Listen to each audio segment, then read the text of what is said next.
Ito ang mainit na balita at trending ngayon sa mundo ng social media. Duterte, sinampal ng ebidensya at Manang Aimee, nakarma, malala matapos ipangalandakan ni BP Sara at Manang Aimee na wala daw sapat na ebidensya para arestuhin at ikulong si dating Pangulong Duterte ng ICC. Abay heto at tinabunan si Inday ng sako-sakong ebidensya. Yung sinasabi ni Duterte na hindi ko alam paano umabot ito sa isang kaso. Wala talaga silang kaibig-ebidensya at all. Ano na yan, Sara? Paano na yan? Pinakitaan ka kaagad ni Karim Khan ng prosecutor ng ebidensya. 181 kaagad. Kaya, Sara, huwag kayong hanggang ngayon ba naman hindi nyo pa rin naiintindihan?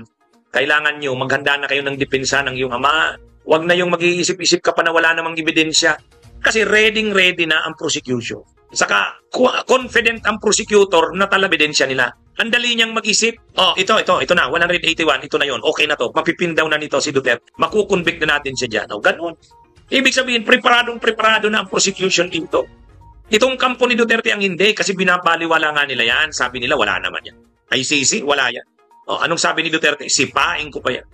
Ang nangyari, pinakita niya na dun sa kalaban yung mga ebidensya niya. Ibig sabihin, kumpiyansado si Karim Khan sa matibay nilang mga ebidensya.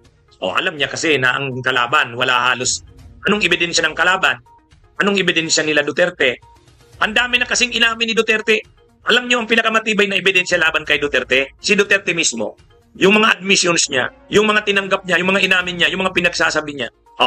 Doon sa pagdinig sa Senado, ano yon? Admissible as evidence yon kasi televised yon. Naka-record yon, may record ang Kongreso noon. Anong sinabi ni Duterte doon?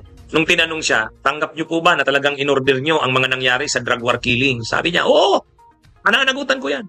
Kung mga may nangyari man noon, ako na. Kung mananagot yan, di ba? Ang yabang niya. Ayan na. Udyukan niyang manlaban. Para manlaban na yan, ikukulong niyo yan, papakainin pa yan. Di ba? Inamin niya mismo yan. Kaya ang mga pinakamatitibay na ebidensya laban kay Duterte, siya mismo. Kaya hindi nahirapan ng prosecution magtipo ng ebidensya. Kaya yung sinasabi ni Sara na hindi niya alam saan kumuha ng ebidensya, wala naman daw kay ebidensya. Ay, gumising na kayo, Sara. Kung ganyan ang inyong pag-iisip, matatalo kayo dyan. Matapos naman bumaliktad ni Manang Aimee at traidorin ang taong bayan at ang Pangulong Marcos, abay bad news, nakarma si Aimee matapos makulelat sa survey kasama ang PDP laban. Kaya naman muling gumante si Senadora. Una, siya daw ang lumayas sa alyansa. Pangalawa, kung ano-anong ipinapalabas na dokumento na nagsasabing mali ang pag-aresto kay Duterte. Kaya naman matinding supalpal ang inabot ni Aimee kay attorney. Sa ngayon po, siya naman po ang nagsabi na siya ay kumakalas na sa alyansa dahil lang sabi niya ay hindi yata pareho ang kanilang mga adhikain, ang advokasya. Kung hindi po talaga nalilinya ang kanyang mga paniniwala sa paniniwala ng alyansa, mas maganda po siguro talaga na siya ay umalis dahil kung hindi niya pa paniniwalaan ang mga programa ng alyansa, hindi po talaga magkakaroon ng magandang relationship. Pero kung titignan po natin ang ibang mga experts, katulad po nila Justice Carpio, Attorney Butuyan, at yung ibang mga nagsasabi patungkol sa batas natin na RA 9851, maiiba po ang kanyang tingin sa nasabing issue. And sana po tignan niya rin po kung ano ba sinasabi natin. Wala tayong legal obligation, pero meron po tayong batas na sinasabi sa RA 9851. Ito may sinasabing prerogative na makipagtulungan sa Interpol, but still, meron tayong commitment sa Interpol. But again, ang sumusunod lang, ang gobyerno ay sumusunod lamang sa RA 9851. Basta po sa atin po, nung ginawa po ito ng pamahalaan ng administrasyon, wala pong ibang sinunod kundi kung ano yung nasa batas at kung ano po yung obligasyon natin sa Interpol. Kung meron po siyang ibang pananaw, siguro personal niya pong pananaw yan. Kung meron siyang ibang naiimbestigahan, sabi nga po natin, maging patas ang kanyang pag-iimbestiga, imbestigahan din po niya, gawin niya rin pong resource person hanggat maaari, yung naniniwala sa ginawa ng administrasyon na isurrender ang dating Pangulong Duterte sa ICC. Kung ano lang po ang sinasabi ulit ng batas at kung ano yung nagiging obligasyon natin at magiging commitment natin sa Interpol, yun lamang po ang ating gagawin. Wala pong personalan dito. Tatanggapin na ba dapat ng Pilipinas ang jurisdiction ng ICC? Ipapa-withdraw na ba nila ang kanilang mga petition na sinampa sa Supreme Court na patungkol sa dapat hindi tayo makapag-cooperate sa ICC? Tatanggapin din po ba nila na lahat ng utos ng ICC ay ating ire-recognize, pati yung pag-freeze ng kanilang mga assets? So lahat po yan, dapat ibalik po natin ang tanong. Hindi po tayo basta-basta maaaring mag-initiate na anumang aksyon. Dapat manggagaling yan sa pamilya Duterte. Dahil sila po ang may mga kaso na isinampas sa Supreme Court. Na magiging conflict po yon sa kanilang mga opinion, sa kanilang mga paniniwala na ang ICC ay walang jurisdiction sa Pilipinas. So hindi po tayo makakakilos patungkol dyan. As we can see from the statements of Senator Amy Marcos, it seems like there is. But on the part of the President, sa ugali po kasi ng Pangulo, hindi siya pikon. Kaya kahit anong banat, kahit nakita na niyo po si Senator Amy Marcos na nandoon sa Maisog Rally habang binabanggit ng dating Pangulong Duterte ang paninira sa kanya, kay PBBM, wala po tayong nadinig. Wala rin po tayong nadinig na anumang hinanakit kung meron man mula sa Pangulo para sa kanyang kapatid. Follow-up question from Eden Santos, Net25. So yung pong mga gagawing isasagawang mga pagtitipon ng mga taga-suporta nila sa Davao man o sa ibang lugar dito sa bansa ay okay lang din po yun. Hindi yun pipigilan ng ating mga kapulisan. Wala pong kautusan na pumigil sa anumang gagawing pagtitipon dahil ito po ay constitutional right ng bawat Pilipino. At huwag lamang po silang lalagpas at maituturing na ang kanilang mga ginagawa ay labag na po sa batas. At may bilin din po ang DOH, lalo't umiinit na ang panahon. Lagi lang uminom ng tubig, pumunta sa malililim na lugar, at kaya in other words, ingat. Ano na po yung mga parameters na pwedeng lumagpas sila sa limitasyon para naman po reminders lang din paalala doon sa mga magsasagawa ng mga pagtitipon or programa para sa birthday ni FPRRD po? Pag sumigaw na ibagsak ang gobyerno, isa yan.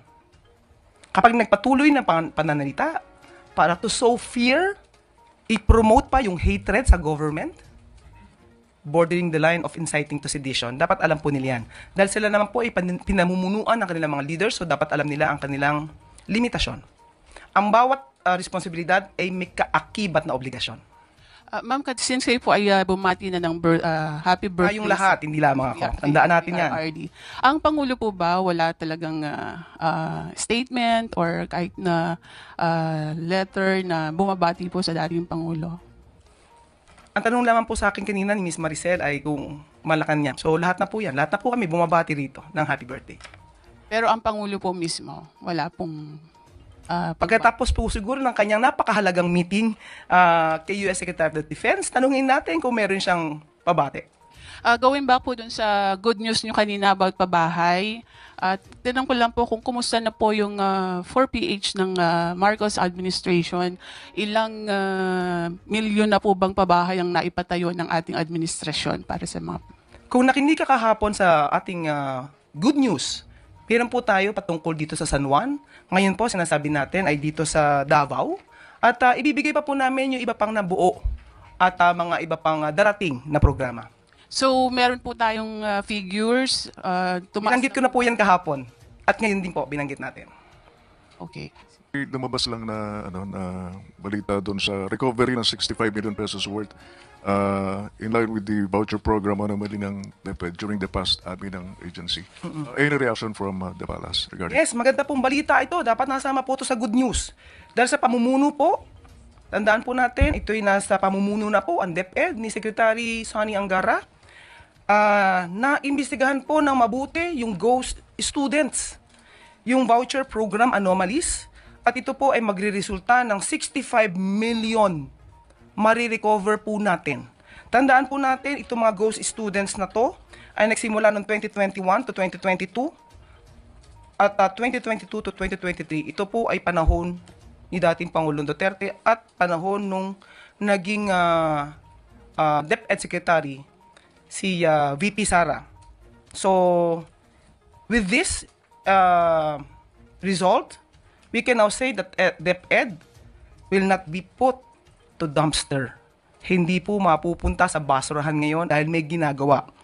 Kung nagkataon po kaya na hindi pa siya ang naging pinuno nito, baka hindi pa po ito naimbestigahan. At hindi natin marirecover ang 65 million pesos na pondo mula sa mga ghost students. Yusek, follow-up lang sana. May nasampahan na ba ng asunto tungkol dito? At kung meron na, ilan yung mga nakasuhan na? Sa ngayon po, ang nasa balita po natin at sinabi po ni Secretary Angara ay nagbigay lamang po sila ng ultimatum, nagbigay ng demand letter para po dito sa mga schools na involve patungkol sa ghost students. At yun nga po ay base po sa kanilang investigation, makaka-recover po tayo. Pero yung patungkol po sa mga criminal actions, tatanungin po muli natin kung ano po ang balak na ni DepEd Secretary Angara patungkol dyan. Sige po, Yusek. Thank you.